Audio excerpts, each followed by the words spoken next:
Hi friends, എല്ലാവർക്കും let's learn civil engineering class റൂമിന്റെ പുതിയൊരു വീഡിയോയിലേക്ക് സ്വാഗതം. വരാനിരിക്കുന്ന ഓവർസിയർ ഗ്രേഡ് 2 എക്സാമുകൾക്ക് വേണ്ടിയിട്ടുള്ള പ്രീവിയസ് ഇയർ ക്വസ്റ്റ്യൻ പേപ്പറിലുള്ള ചോദ്യങ്ങളാണ് നമ്മൾ ഈ വീഡിയോയുടെ സീരീസിലൂടെ ഡിസ്കസ് ചെയ്യുന്നത്. ഈ വീഡിയോയുടെ സീരീസിന്റെ 41ാമത്തെ വീഡിയോ ആണിത്. ഇന്ന് നമ്മൾ ഡിസ്കസ് ചെയ്യുന്നത് 2017 നടന്നിട്ടുള്ള LSTDയുടെ ഓവർസിയർ ഡ്രാഫ്റ്റ്മാൻ ഗ്രേഡ് 2വിന്റെ ക്വസ്റ്റ്യൻ പേപ്പർ ആണ്. അതിന്റെ അവസാനത്തെ വീഡിയോ ആണ്. ഈ ക്വസ്റ്റ്യൻ പേപ്പറിന്റെ ലാസ്റ്റ് സെക്ഷൻ ഓഫ് വീഡിയോ ആണിത്. അപ്പോൾ ഇന്നത്തെ ക്വസ്റ്റ്യനിലോട്ട് കടക്കുന്നതിന് മുമ്പ് എല്ലാവരും ഈ ചാനൽ സബ്സ്ക്രൈബ് ചെയ്യുക, ചാനലിൽ ജോയിൻ ചെയ്യുക, അതേപോലെ തന്നെ പുതിയ വീഡിയോസിന്റെ നോട്ടിഫിക്കേഷൻ ലഭിക്കാൻ വേണ്ടിയിട്ട് ബെൽ ബട്ടൺ ക്ലിക്ക് ചെയ്യുക. അപ്പോൾ നമുക്ക് ഇന്നത്തെ ഫസ്റ്റ് ക്വസ്റ്റ്യൻ ഏതാണെന്ന് നോക്കാം. ഫസ്റ്റ് ക്വസ്റ്റ്യൻ ടിമ്പറിൽ നിന്നുള്ള ഒരു ക്വസ്റ്റ്യൻ ആണ്. Blue stain in timber is due to. ടിമ്പറിൽ ഉണ്ടാവുന്ന ബ്ലൂ സ്റ്റെയിന് എന്തിന്റെ ഇഫക്റ്റ് കൊണ്ട് ഉണ്ടാവുന്നതാണ് എന്നുള്ളതാണ് ചോദ്യം. അപ്പോൾ ബ്ലൂ സ്റ്റെയിൻ എന്നുള്ളത് ഒരു ഫംഗൽ അറ്റാക്ക് ആണ്, അല്ലെങ്കിൽ ഫംഗസ് കാരണം ഉണ്ടാവുന്ന ഒരു ഡിഫക്റ്റ് ആണ് ബ്ലൂ സ്റ്റെയിൻ എന്നുള്ളത്. ഫംഗസിന്റെ അറ്റാക്ക് കാരണം നമ്മളുടെ മരത്തിന് അല്ലെങ്കിൽ ടിമ്പറിന് ബ്ലൂ കളറിങ് വരുന്നതിനെയാണ് നമ്മൾ ബ്ലൂ സ്റ്റെയിൻ എന്ന് പറയാം. അപ്പോൾ സാധാരണ സ്റ്റെയിൻ എന്ന് പറഞ്ഞു കഴിഞ്ഞാൽ എല്ലാവർക്കും അറിയുന്നുണ്ടാവും അല്ലെ, കറയാണ് ശരിക്കും സ്റ്റെയിൻ. അപ്പോൾ ഈ ഫംഗൽ അറ്റാക്ക് കാരണം ഉണ്ടാകുന്ന സ്റ്റെയിൻ ആണ് എന്ത് ബ്ലൂ സ്റ്റെയിൻ എന്നുള്ളത്. ബ്ലൂ കളറിങ് വരികയാണെങ്കിൽ ബ്ലൂ സ്റ്റെയിൻ എന്ന് പറയും. നമ്മൾ ഫിഗറിൽ കാണുന്ന പോലെ ഒരു ബ്ലൂ കളർ എന്തുണ്ടാവും, ടിമ്പറിന് ഉണ്ടാവും. അതൊരു ഫംഗൽ അറ്റാക്ക് കാരണം ഉണ്ടാവുന്നതാണ്. ഓക്കെ, ഇനി ഇതിൽ വേറെ ഓപ്ഷൻ കൊടുത്തിട്ടുള്ള ഒന്ന് ഇൻസെക്റ്റും സീസണിങ്ങും ആണ്. നമ്മൾ ഇൻസെക്റ്റ് കാരണവും എന്തുണ്ട്, ഒരുപാട് ഡിഫക്റ്റുകൾ ടിമ്പറിന് ഉണ്ടാവും. സീസണിങ് കാരണം ഡിഫക്റ്റുകളുണ്ട്. അപ്പോൾ ശരിക്കും ടിമ്പറിന്റെ ഡിഫക്റ്റുകൾ പറയുകയാണെങ്കിൽ ഒരുപാട് ഡിഫക്റ്റുകൾ ടിമ്പറിന് പറയാനുണ്ട്. നമ്മൾ ടിമ്പറിന്റെ ഡിഫക്റ്റ് മാത്രം വെച്ചുകൊണ്ട് ഒരു പബ്ലിക് വീഡിയോ ചെയ്തിട്ടുണ്ടായിരുന്നു. ടിമ്പർ എന്ന് പറഞ്ഞ ഒരു ഭാഗത്തിൽ 2 വീഡിയോ ഉണ്ട്. നിങ്ങളത് കണ്ടു കഴിഞ്ഞാൽ അതിൽ ഏതൊക്കെയാണ് ഡിഫക്റ്റുകൾ ഉള്ളത് എന്ന് മനസ്സിലാവും. ഓക്കെ, ഇനി ബ്ലൂ സ്റ്റെയിൻ പോലെ തന്നെ വേറെ ഉള്ള സ്റ്റെയിൻ ആണ് സാപ്പ് സ്റ്റെയിൻ എന്നുള്ളത്. സാപ്പ് സ്റ്റെയിൻ എന്ന് പറഞ്ഞു കഴിഞ്ഞാൽ ട്രീക്ക് ഫംഗസിന്റെ അറ്റാക്ക് കാരണം, സാപ്പ് വുഡിൽ ഫംഗസ് അറ്റാക്ക് ചെയ്യുന്നത് കാരണം ഡിസ്കളറേഷൻ സംഭവിക്കുക, കളർ ഇല്ലാതെ ആവുന്നതിനെയാണ് നമ്മൾ സാപ്പ് സ്റ്റെയിൻ എന്ന് പറയുക. അപ്പൊ സാപ്പിലാണ് ഫംഗസ് അറ്റാക്ക് ചെയ്യുന്നത് എന്നുള്ളത് കൊണ്ടാണ് അതിനെ സാപ്പ് സ്റ്റെയിൻ എന്ന് പറയുന്നത്. ഇനി മറ്റൊരു ടൈപ്പ് ഓഫ് സ്റ്റെയിൻ ആണ് വാട്ടർ സ്റ്റെയിൻ എന്നുള്ളത്. വാട്ടർ സ്റ്റെയിൻ എന്ന് പറഞ്ഞാൽ എന്താണ്, വെള്ളത്തിനടുത്തുള്ള ചില ടിമ്പർ അല്ലെങ്കിൽ മരങ്ങൾ വെള്ളത്തിനടുത്തൊക്കെ നിൽക്കുമ്പോൾ വെള്ളത്തിന്റെ ഇംപ്രഷൻ കാരണം, വാട്ടറിന്റെ ലെവല് കണ്ടിന്യൂസ് ആയിട്ട് നിൽക്കുന്നത് കാരണം അതിനുണ്ടാവുന്ന ഒരു സ്റ്റെയിനെയാണ് നമ്മൾ വാട്ടർ സ്റ്റെയിൻ എന്ന് പറയാം. പക്ഷെ വാട്ടർ സ്റ്റെയിന് എന്തല്ല, ഒരു ഫംഗൽ അറ്റാക്ക് അല്ല, മറിച്ച് അതൊരു നാച്ചുറൽ ഫോഴ്സ് അല്ലെങ്കിൽ നാച്ചുറലി ഒക്കറിങ് ആയിട്ടുള്ള ഒരു ഡിഫക്റ്റ് ആണ്, ടിമ്പറിന് ഉണ്ടാകുന്ന ഒരു ഡിഫക്റ്റ് ആണ് വാട്ടർ സ്റ്റെയിൻ എന്നുള്ളത്. ഇനി അടുത്ത ക്വസ്റ്റ്യൻ നോക്കാം. The diameter of pin knots. Pin നോട്ടിന്റെ ഡയമീറ്റർ എത്രയാണ് എന്നുള്ളതാണ് ചോദ്യം. അപ്പൊ എന്താണ് ഈ നോട്ട് എന്ന് ആദ്യം പറയാം. നോട്ട് എന്ന് പറഞ്ഞു കഴിഞ്ഞാൽ ടിമ്പറിൽ ഉണ്ടാകുന്ന ഒരു ഡിഫക്റ്റ് ആണ്, നാച്ചുറൽ ഫോഴ്സസ് കാരണം ഉണ്ടാകുന്ന ഒരു ഡിഫക്റ്റ് ആണ് നോട്ട് എന്നുള്ളത്. ഇതിൽ ഒരു ട്രീയുടെ ബ്രാഞ്ച് ഇംപ്രോപ്പർ ആയിട്ട് കട്ട് ചെയ്യുന്നത് കാരണമാണ് നോട്ട് എന്ന് പറഞ്ഞ ഡിഫക്റ്റ് ഉണ്ടാവുന്നത്. എങ്ങനെയാണ് അത് ഉണ്ടാവുന്നത്? കാരണം നമ്മുടെ ഒരു പ്ലാന്റിന്റെ റൂട്ടിൽ നിന്ന് കണ്ടിന്യൂസ് ആയിട്ട് അതിന്റെ ബ്രാഞ്ചിലേക്ക് എന്ത് ചെയ്യും, ന്യൂട്രിയൻസ് സപ്ലൈ ചെയ്തുകൊണ്ടിരിക്കും. അപ്പോൾ ഒരു ബ്രാഞ്ച് നമ്മൾ കട്ട് ചെയ്യുമ്പോൾ സ്വാഭാവികമായിട്ടും ഈ ന്യൂട്രിയൻസിന്റെ സപ്ലൈ എന്ത് ചെയ്യുന്നില്ല, അവിടെ നിൽക്കൂല, മറിച്ച് എന്ത് ചെയ്യും, ന്യൂട്രിയൻസ് സപ്ലൈ ചെയ്തുകൊണ്ടിരിക്കുകയും എന്നാൽ ബ്രാഞ്ച് അവിടെ ഇല്ലാത്തൊരവസ്ഥ വരുമ്പോൾ സ്വാഭാവികമായിട്ടും ആ ബ്രാഞ്ച് കട്ട് ചെയ്ത പോർഷനിൽ ഒരു ഹാർഡ് സ്റ്റോൺ പോലെ എന്ത് ചെയ്യും, ഇങ്ങനെ തടിച്ചു വരും, അല്ലെങ്കിൽ ഒരു ഡാർക്ക് കളർ സർക്കിൾ ഫോം ചെയ്യും. സോ അതിനെയാണ് നമ്മൾ എന്ത് പറയുന്നത്, നോട്ട് എന്ന് പറയുന്നത്. എന്നാൽ നോട്ട് വളരെ ചെറുതാണെന്നുണ്ടെങ്കിൽ അതിനെ നമ്മൾ പിൻ നോട്ട് എന്നാണ് പറയുക. ഒരു പിന്നിന്റെ അത്രയും വലിപ്പമുള്ള നോട്ട് എന്നാണ് നമ്മൾ പറയുക. അപ്പൊ പിൻ നോട്ടിന്റെ ഡയമീറ്റർ എത്രയാണ് എന്നുള്ളതാണ് ഇവിടുത്തെ ചോദ്യം. പിൻ നോട്ടിന്റെ ഡയമീറ്റർ എന്ന് പറഞ്ഞാൽ 6.5 mm ആണ്. 6.5 mm എന്ന് പറഞ്ഞു കഴിഞ്ഞാൽ 0.65 സെന്റിമീറ്റർ. അത്രയും ചെറിയ ഒരു നോട്ടാണ് എന്നുണ്ടെങ്കിൽ, അല്ലെങ്കിൽ അതിലും ചെറുതാണ് എന്നുണ്ടെങ്കിൽ അതിനെ നമ്മൾ പിൻ നോട്ട് എന്നാണ് പറയുക. ഇനി അടുത്ത ക്വസ്റ്റ്യൻ നോക്കാം. The height of slump cone is about. ഇപ്പൊ നമ്മൾ സ്ലം കോണിന്റെ ഹൈറ്റ് എത്രയാണ് എന്നുള്ളതാണ് ചോദ്യം. ഇപ്പൊ ഈ സ്ലംബ് കോൺ മാത്രം വെച്ചുകൊണ്ട് ഈ ക്വസ്റ്റ്യൻ പേപ്പറിൽ 3-4 ചോദ്യങ്ങൾ ചോദിച്ചിട്ടുണ്ട്. അപ്പോൾ നേരത്തെ നമ്മൾ പറഞ്ഞു, തൊട്ട് മുന്നത്തെ വീഡിയോയിൽ നമ്മൾ പറഞ്ഞു, സ്ലംബ് എന്നുള്ളത് സൈറ്റിൽ ചെയ്യുന്ന ഒരു ടെസ്റ്റാണ്, വർക്കബിലിറ്റി ചെക്ക് ചെയ്യാൻ വേണ്ടി ചെയ്യുന്ന ഒരു ടെസ്റ്റാണ് സ്ലംബ് എന്നുള്ളത്. അപ്പോൾ സ്ലംബിൽ നമ്മൾ ഉപയോഗിക്കുന്ന ഇൻസ്ട്രുമെന്റ് എന്ന് പറയുന്ന ഒരു സ്ലംബ് കോണാണ്. ആ സ്ലംബ് കോൺ എന്നുള്ളത് എന്താണ്, ഒരു കോൺ ഓഫ് ഫ്രസ്റ്റമാണ്. ഫ്രസ്റ്റമാണ് നമ്മൾ ഈ കോൺ ഉപയോഗിക്കുന്നത്. അതിന്റെ ടോപ്പ് ഭാഗവും അതേപോലെ തന്നെ ബോട്ടം പോർഷനിലും എന്താണ്, ഹോളോ ആയിട്ടാണ് ഇരിക്കുന്നുണ്ടാവുക. അടിഭാഗത്ത് എന്തുണ്ടാവും, ഒരു ബേസ് പ്ലേറ്റ് ഉണ്ടാവും. സ്ലം കോണിന് ഒരു ഡയമെൻഷൻ ഉണ്ട്. സ്ലം കോണ് നേരത്തെ പറഞ്ഞു ഫ്രസ്റ്റമാണ്.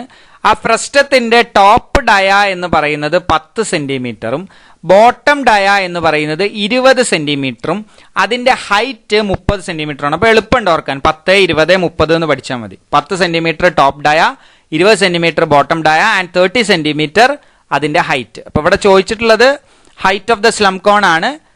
It is 0.3 metre. 0.3 metre 30 centimetre ആണ് എന്ത് ചെയ്യാം സ്ലം കോണിന്റെ ഹൈറ്റ് ഉണ്ടാവുക. എങ്ങനെയാണ് നമ്മൾ ഈ സ്ലം ടെസ്റ്റ് ചെയ്യുന്നത്? സ്ലംബ് നമുക്ക് കൂടുതലായിട്ട് നമ്മൾ സൈറ്റിലാണ് ഈ സാധനം ഉപയോഗിക്കുക. കാരണം വർക്കബിലിറ്റി ചെക്ക് ചെയ്യാൻ വേണ്ടിയിട്ട് ഉപയോഗിക്കുന്ന ഒരു ടെസ്റ്റാണ്. ഇത് വേണമെങ്കിൽ ഫീൽഡിൽ ഉപയോഗിക്കാം, ഇത് വേണമെങ്കിൽ നമുക്ക് ലബോറട്ടറിയിൽ ഉപയോഗിക്കാം. എന്നാലും സൈറ്റിലാണ് എന്ത് ചെയ്യുക ഇത് കൂടുതലായിട്ടും ടെസ്റ്റ് ചെയ്യുന്നുണ്ടാവും. അപ്പോൾ ഇതിൽ കോൺക്രീറ്റ് എന്ത് ചെയ്യും, ഫ്രഷ് കോൺക്രീറ്റ് എന്ത് ചെയ്യും, ഈ കോണ് ഇങ്ങനെ ബേസ് പ്ലേറ്റിൽ ലോക്ക് ചെയ്ത് വെച്ചിട്ട് 4 ലെയർ ആയിട്ട് അതിൽ നിറക്കി. ഓരോ ലെയറിന് 25 തവണ നമ്മൾ ടാമ്പ് ചെയ്യും. എന്നിട്ട് എന്ത് ചെയ്യും, ഇതിന്റെ 2 ഇയറിൽ നമ്മൾ പിടിച്ച് പൊക്കുമ്പോൾ കോൺക്രീറ്റ് എന്ത് ചെയ്യും, ഒരു സ്ലംബ് കോൺ അവിടെ ഫോം ചെയ്യും. ഏറ്റവും ടോപ്പിലെ പോയിന്റിൽ നിന്ന് ഈ സ്ലം കോണിന്റെ ഹൈറ്റ്, അതായത് ആ മൊത്തം 30 സെന്റിമീറ്ററിന് താഴത്തോട്ട് നമ്മൾ മെഷർ ചെയ്യും. മെഷർ ചെയ്യുമ്പോൾ കിട്ടുന്നതിനെയാണ് നമ്മൾ എന്ത് പറയുക, സ്ലംബ് വാല്യൂ എന്ന് പറയുന്നത്. അപ്പം ഇനി അടുത്ത ക്വസ്റ്റ്യൻ നോക്കാം. The end support of an arch is called as. ഒരു ആർച്ചിന്റെ എൻഡ് സപ്പോർട്ടിന് പറയുന്ന പേരെന്താണ്? എൻഡ് സപ്പോർട്ട് ആണെങ്കിൽ അതിന് അബട്ട്മെന്റ് എന്നാണ് പറയാം. ഇപ്പൊ ഒരു ആർച്ച് എടുക്കുകയാണെങ്കിൽ ആർച്ചിന് എന്തുണ്ടാവും, 2 എൻഡുകൾ ഉണ്ടാവും അല്ലെ? ആ 2 എൻഡിനെ നമ്മൾ അബട്ട്മെന്റ് എന്നാണ് പറയാം. അപ്പൊ ഇവിടെ ഫിഗറിൽ കാണാം, ഈ ഭാഗത്തിന് നമ്മൾ അബട്ട്മെന്റ് എന്ന് പറയും. എന്നാൽ അതൊരു ആർക്കേഡ് ആണെങ്കിൽ, അതായത് ഒന്നിലധികം ആർച്ചുകൾ കണ്ടിന്യൂസ് ആയിട്ട് വരുന്നതിനെയാണ് നമ്മൾ എന്ത് പറയാം, ആർക്കേഡ് എന്ന് പറയാം. അപ്പൊ ആർക്കേഡ് ആണെന്നുണ്ടെങ്കിൽ അതിന്റെ സെൻട്രൽ സപ്പോർട്ടുകളെ നമ്മൾ പിയർ എന്നാണ് പറയാം. ഓക്കെ, അപ്പൊ എൻഡ് സപ്പോർട്ടുകളെയാണ് അബട്ട്മെന്റ് എന്ന് പറയുന്നത്, സെൻട്രൽ സപ്പോർട്ടുകളെ നമ്മൾ പിയർ എന്നാണ് പറയുന്നത്. ഒരു സിംഗിൾ ആർച്ച് ആണെന്നുണ്ടെങ്കിൽ അതിന് 2 അബട്ട്മെന്റുകൾ മാത്രമേ ഉണ്ടാവുള്ളൂ, പിയർ ഉണ്ടാവില്ല. എന്നാൽ ഒരു ആർക്കേഡ് ആണെന്നുണ്ടെങ്കിൽ, കണ്ടിന്യൂസ് അല്ലെങ്കിൽ സീരീസ് ഓഫ് ആർച്ച് ആണെന്നുണ്ടെങ്കിൽ അതിനെന്തുണ്ടാവും, സെൻട്രലിൽ കൊടുത്തിരിക്കുന്ന സപ്പോർട്ടുകളെ നമ്മൾ പിയർ എന്നാണ് പറയാം. ഇനി വാട്ട് ഈസ് ഹോഞ്ച്? ഹോഞ്ച് എന്ന് പറഞ്ഞു കഴിഞ്ഞാൽ ഒരു ആർച്ചിന്റെ ലോവർ ഹാഫ് പോർഷനെയാണ് നമ്മൾ ഹോഞ്ച് എന്ന് പറയാം അല്ലെ? കല്ലുകൾ അടുക്കി വെച്ചിട്ടുണ്ടാവും ആർച്ചിൽ, അതിന്റെ ലോവർ ഹാഫ് പോർഷന് ഹോഞ്ച് എന്ന് പറയും. ഇപ്പൊ ഇവിടെ കാണിച്ചിരിക്കുന്ന ഈ ഒരു പോർഷൻ ആണ് എന്ത്, ഹോഞ്ച് എന്നുള്ളത്. 5ാമത്തെ ക്വസ്റ്റ്യൻ നോക്കാം. The first angle projection the left side view of the object must be drawn at the. First angle പ്രൊജക്ഷനിൽ ലെഫ്റ്റ് സൈഡ് വ്യൂ, ഒബ്ജെക്റ്റിന്റെ ലെഫ്റ്റ് സൈഡ് വ്യൂ ഏത് ഭാഗത്തായിട്ടാണ് വരയ്ക്കേണ്ടത് എന്നുള്ളതാണ് ചോദ്യം. ഇപ്പൊ നമുക്കറിയാം, നമുക്ക് 4 ആംഗിൾ പ്രൊജക്ഷനുകൾ ഉണ്ട്. മെയിൻ ആയിട്ട് നമ്മൾ ഉപയോഗിക്കുന്നത് ഫസ്റ്റ് ആംഗിളും തേർഡ് ആംഗിളും ആണ്. കാരണം മറ്റേത് രണ്ടും ഓവർലാപ്പ് ചെയ്ത് വരുന്നുള്ളത് കൊണ്ടാണ് എന്ത് ചെയ്യുന്നത്, നമ്മൾ ഫസ്റ്റ് ആംഗിളും തേർഡ് ആംഗിളും ഉപയോഗിക്കുന്നത്. കൂടുതലും ഇന്ത്യയിൽ നമ്മൾ ഉപയോഗിക്കുന്നത് തേർഡ് ആംഗിൾ പ്രൊജക്ഷൻ ആണ്. നമുക്ക് നോക്കാം, ഫസ്റ്റ് ആംഗിൾ പ്രൊജക്ഷൻ എന്ന് പറഞ്ഞു കഴിഞ്ഞാൽ ഇതാണ് എന്ത്, ഫസ്റ്റ് ക്വാഡ്രന്റ്. ഇത് ഫസ്റ്റ്, ഇത് സെക്കൻഡ്, ഇത് തേർഡ്, ഇത് ഫോർത്ത്, അങ്ങനെയാണ്. അപ്പൊ ഫസ്റ്റ് ആംഗിളിൽ ഒബ്സർവർ നിൽക്കുന്നത് ഈ ഭാഗത്താണ്. ഇവിടെ നിന്ന് നോക്കുമ്പോൾ അയാൾക്ക് ഫ്രണ്ട് വ്യൂ എന്നുള്ളത് XY ലൈനിന്റെ ടോപ്പിലായിട്ടും പ്ലാൻ എന്നുള്ളത് XY ലൈനിന്റെ ബോട്ടത്തിലായിട്ടും ഇവിടെയാണ് ഉണ്ടാവുക. ഇനി ഇവിടെ ചോദിച്ചിരിക്കുന്നത് ഫ്രണ്ട് വ്യൂവോ അല്ലെങ്കിൽ ടോപ്പ് വ്യൂവിനെ കുറിച്ചല്ല. ഫസ്റ്റ് ആംഗിൾ പ്രൊജക്ഷനിൽ ഫ്രണ്ട് വ്യൂ എന്നുള്ളത് XY ലൈനിന്റെ മുകളിലും, അല്ലെങ്കിൽ നമുക്ക് പറയാം ടോപ്പ് വ്യൂ, ഫ്രണ്ട് വ്യൂ മുകളിലും ടോപ്പ് വ്യൂ താഴെയായിരിക്കും ഫസ്റ്റ് ആംഗിൾ പ്രൊജക്ഷനിൽ ഉണ്ടാവുക. ഇനി ഇവിടെ ചോദിച്ചിട്ടുള്ളത് സൈഡ് വ്യൂ അല്ലെങ്കിൽ ലെഫ്റ്റ് സൈഡ് വ്യൂ എവിടെയാണ് വരയ്ക്കേണ്ടത് എന്നുള്ളതാണ്. അപ്പൊ നോക്കാം, ഒബ്സർവർ ഇവിടെ നിന്ന് നോക്കുമ്പോഴാണ് എന്ത് ചെയ്യുന്നത്, നമുക്ക് ഇവിടെ എലിവേഷനും അതേപോലെ തന്നെ ഇവിടെ പ്ലാനും കിട്ടിയത്. ഇനി ലെഫ്റ്റ് സൈഡ് വ്യൂ എന്ന് പറഞ്ഞാൽ ഇതാണ്. ഇവിടെ ഒബ്സർവർ നിൽക്കുമ്പോൾ അയാളുടെ ലെഫ്റ്റ് സൈഡ് എന്ന് പറയുന്നത് ഇവിടെയാണ്. അപ്പൊ ഇതിന്റെ ഒരു പ്രൊജക്ഷൻ നമുക്ക് കിട്ടണം എന്നുണ്ടെങ്കിൽ അയാൾ എന്ത് ചെയ്യണം, ഇവിടെ വന്ന് നിന്ന് ഇങ്ങോട്ട് നോക്കണം.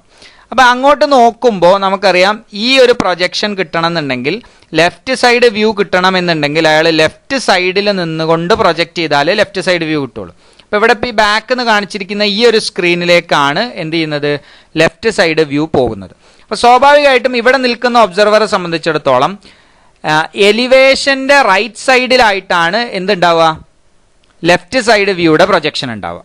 അതായത് ഇവിടെ വരും അല്ലെ, ഫ്രണ്ട് വ്യൂവിന്റെ റൈറ്റ് സൈഡിലായിട്ടാണ് ലെഫ്റ്റ് സൈഡ് പ്രൊജക്ഷൻ കൊടുത്തിട്ടുണ്ടാവുക. ഇനി അടുത്ത ക്വസ്റ്റ്യൻ നോക്കാം. For dash test Vicat apparatus is used. Vicat apparatus ഉപയോഗിക്കുന്നത് ഏത് ടെസ്റ്റിന് വേണ്ടിയിട്ടാണ് എന്നുള്ളതാണ്. നമുക്കറിയാം, സിമെന്റിൽ ഉള്ള ടെസ്റ്റിന് വേണ്ടിയിട്ടാണ് വിക്കറ്റ് അപ്പാരറ്റസ് ഉപയോഗിക്കുക. സിമെന്റിൽ 3 ടെസ്റ്റുകൾക്ക് വേണ്ടിയിട്ട് നമ്മൾ വിക്കറ്റ് അപ്പാരറ്റസ് ഉപയോഗിക്കും. ഒന്ന് കൺസിസ്റ്റൻസി ഓഫ് ദ സിമെന്റ് ആണ്, അതാണ് ഇപ്പൊ ഈ ഓപ്ഷനിലുള്ള ആൻസർ. കൺസിസ്റ്റൻസി കണ്ടുപിടിക്കാൻ വേണ്ടിയിട്ട് നമ്മൾ എന്ത് ചെയ്യും, വിക്കറ്റ് അപ്പാരറ്റസ് ഉപയോഗിക്കും. ഇനീഷ്യൽ സെറ്റിംഗ് ടൈം കണ്ടുപിടിക്കാൻ വേണ്ടി വിക്കറ്റ് അപ്പാരറ്റസ് ഉപയോഗിക്കും. അതേപോലെ തന്നെ ഫൈനൽ സെറ്റിംഗ് ടൈം കണ്ടുപിടിക്കാൻ വേണ്ടിയിട്ടും വിക്കറ്റ് അപ്പാരറ്റസ് ഉപയോഗിക്കും. കൺസിസ്റ്റൻസി ടെസ്റ്റ് എന്ന് പറഞ്ഞു കഴിഞ്ഞാൽ ഇനീഷ്യലിനും ഫൈനലിനും ആവശ്യമായിട്ടുള്ള വെള്ളത്തിന്റെ അളവ് കണ്ടുപിടിക്കാൻ വേണ്ടിയിട്ടാണ് കൺസിസ്റ്റൻസി ടെസ്റ്റ് നമ്മൾ ചെയ്യുന്നത്. കൺസിസ്റ്റൻസി ടെസ്റ്റ് ചെയ്യുന്നത് പ്ലഞ്ചർ ഉപയോഗിച്ചുകൊണ്ടാണ്. ഇപ്പോൾ ഈ ഫിഗറിൽ കാണിച്ചിരിക്കുന്നതിൽ ഇവിടെ 3 നീഡിലുകൾ കാണാം.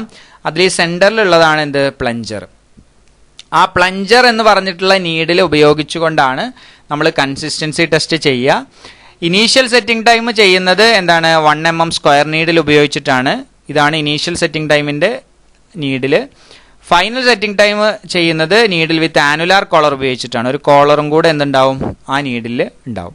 അങ്ങനെ 3 ടെസ്റ്റുകൾക്ക് വേണ്ടിയിട്ടാണ് നമ്മൾ വിക്കറ്റ് അപ്പാരറ്റസ് ഉപയോഗിക്കുന്നത്. ഇനി അടുത്ത ക്വസ്റ്റ്യൻ നോക്കാം. The depth of grillage foundation is limited to. Grillage ഫൗണ്ടേഷന്റെ ഡെപ്ത് എത്രയാണ് ഉണ്ടാവുക എന്നുള്ളതാണ്. ഇതിന്റെ ആൻസർ 1 to 1.5 മീറ്റർ ആണ്.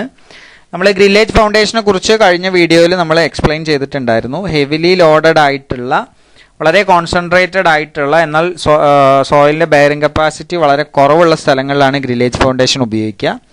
ഗ്രില്ലേജ് ഫൗണ്ടേഷന് നമ്മൾ ഐ സെക്ഷൻ സ്റ്റീലിന്റെ റോൾഡ് സ്റ്റീൽ ജോയിസ്റ്റ് ഉപയോഗിച്ചുകൊണ്ടാണ് എന്ത് ചെയ്യുന്നത്, നമ്മൾ ഗ്രില്ലേജ് ഫൗണ്ടേഷൻ ഉണ്ടാക്കുന്നത്. അതിനെ എന്ത് ചെയ്യും, ഒരു കോൺക്രീറ്റ് കൊണ്ട് നമ്മൾ ആ മൊത്തം ജോയിന്റുകളെ എന്ത് ചെയ്യും, കോൺക്രീറ്റ് കൊണ്ട് നിറച്ചിട്ടാണ് ഗ്രില്ലേജ് ഫൗണ്ടേഷൻ നമ്മൾ ഫോം ചെയ്യുന്നത്. അപ്പോൾ ഇത് ഒരു ഷാലോ ഫൗണ്ടേഷൻ ആണ്. അപ്പോൾ ഈ ഷാലോ ഫൗണ്ടേഷനിൽ മാക്സിമം എന്താണ് 1 to 1.5 മീറ്റർ ഡെപ്ത് മാത്രമേ ഗ്രില്ലേജ് ഫൗണ്ടേഷൻ ഉണ്ടാവാൻ പാടുള്ളൂ. ഇനി അടുത്ത ക്വസ്റ്റ്യൻ നോക്കാം. The structure which is provided to dispose of surplus water from the reservoir is known as. ഒരു റിസർവോയറിൽ അധികം വരുന്ന വെള്ളത്തിന്, സർപ്ലസ് ആയിട്ട് വരുന്ന വെള്ളത്തിനെ എക്സ്പെൽ ചെയ്ത് കളയാൻ വേണ്ടി അല്ലെങ്കിൽ ഡിസ്പോസ് ചെയ്ത് കളയാൻ വേണ്ടി ഉപയോഗിക്കുന്ന സ്ട്രക്ചർ ഏതാണ് എന്നുള്ളതാണ് ചോദ്യം. ഇതിന്റെ ആൻസർ സ്പിൽവേ ആണ്. നമുക്കറിയാം സ്പിൽ എന്ന് പറഞ്ഞാൽ എന്താണ്, തുളുമ്പുന്നതിനെയാണ് സ്പിൽ എന്ന് പറയാം അല്ലേ. അപ്പൊ അധികമായി വരുന്ന വെള്ളത്തിന് പുറത്തേക്ക് പോകാൻ വേണ്ടി നമ്മൾ ഷട്ടറുകൾ കൊടുത്തിട്ടുണ്ടാവും, എല്ലാവരും കണ്ടിട്ടുണ്ടാവും. അതാണ് സ്പിൽവേ എന്നുള്ളത്. അപ്പൊ അതിലൂടെ എന്ത് ചെയ്യും, വെള്ളം പുറത്തോട്ട് ആവശ്യാനുസരണം നമുക്ക് പുറത്തോട്ട് ഒഴുക്കിക്കളയാൻ പറ്റും. What is aqueduct and super passage? ഇതും ക്രോസ് ഡ്രെയിനേജ് വർക്കാണ്.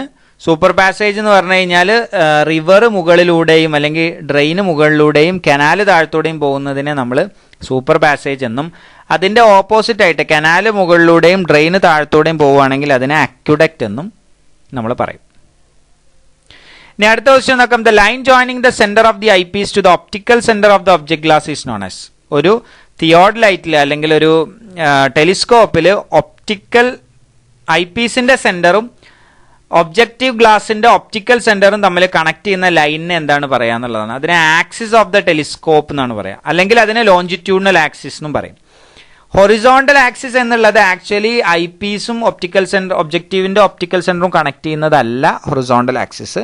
അതും ഒരു ടൈപ്പ് ഓഫ് ഹൊറിസോണ്ടൽ ആക്സിസ് ആണ്. ലോഞ്ചിറ്റ്യൂഡിനൽ ആക്സിസ് ഒരു ടൈപ്പ് ഓഫ് ഹൊറിസോണ്ടൽ ആക്സിസ് ആണ്. എന്നാൽ കൂടുതലായിട്ടും ഹൊറിസോണ്ടൽ ആക്സിസ് എന്ന് പറയുന്നത് ട്രൂണിയൻ ആക്സിസിനെയാണ്. അതായത് ഏത് ആക്സിസിലാണോ ടെലിസ്കോപ്പ് റൊട്ടേറ്റ് ചെയ്യുന്നത് അതിനെയാണ് നമ്മൾ ഹൊറിസോണ്ടൽ ആക്സിസ് എന്ന് പറയാറുള്ളത്. ഇനി what is vertical axis? Vertical axis എന്ന് പറഞ്ഞാൽ ഇൻസ്ട്രുമെന്റ് സെന്ററിൽ നിന്ന് നമ്മളൊരു പ്ലംബോബ് താഴത്തോട്ട് ഇടുകയാണ് എന്നുണ്ടെങ്കിൽ ആ കിട്ടുന്ന ആക്സിസിനെയാണ് വെർട്ടിക്കൽ ആക്സിസ് എന്ന് പറയുന്നത്.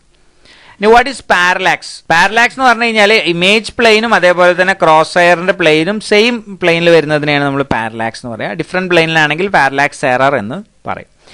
ഇനി അടുത്ത് നോക്കിയാൽ slab or sheet of wood use to cover the roof is known as. Roof cover ചെയ്യാൻ വേണ്ടി ഉപയോഗിക്കുന്ന ഒരു ഷീറ്റ് ഓഫ് വുഡ് അല്ലെങ്കിൽ ഒരു സ്ലാബ്, അതിനെന്താണ് പറയുക എന്നുള്ളതാണ് ചോദ്യം.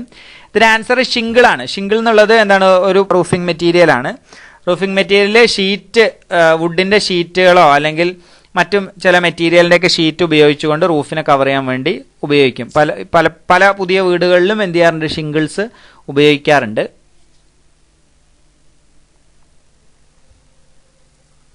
പല വീടുകളിലും എന്ത് ചെയ്യാറുണ്ട്, ഷിംഗിൾ ഉപയോഗിക്കാറുണ്ട്. ഇതുപോലെയുള്ള മറ്റ് ഒരു റൂഫ് കവറിംഗ് മെറ്റീരിയലാണ് സ്ലേറ്റ് എന്നുള്ളത്. സ്ലേറ്റ് പക്ഷേ എന്താണ്, ഒരു റോക്കാണ്. പ്ലാങ്ക് എന്നുള്ളത് എന്താണ്, അത് വുഡൻ ബോർഡുകളാണ് എന്ത് പ്ലാങ്ക് എന്നുള്ളത്. അത് റൂഫ് കവറിംഗ് മെറ്റീരിയൽ ആയിട്ട് എന്ത് ചെയ്യാറില്ല, നമ്മൾ പ്ലാങ്കുകളെ ഉപയോഗിക്കാറില്ല. അപ്പോൾ ഈ ഭാഗം എല്ലാവർക്കും മനസ്സിലായിട്ടുണ്ടാവുമെന്ന് വിചാരിക്കുന്നു. Thank you for watching the video.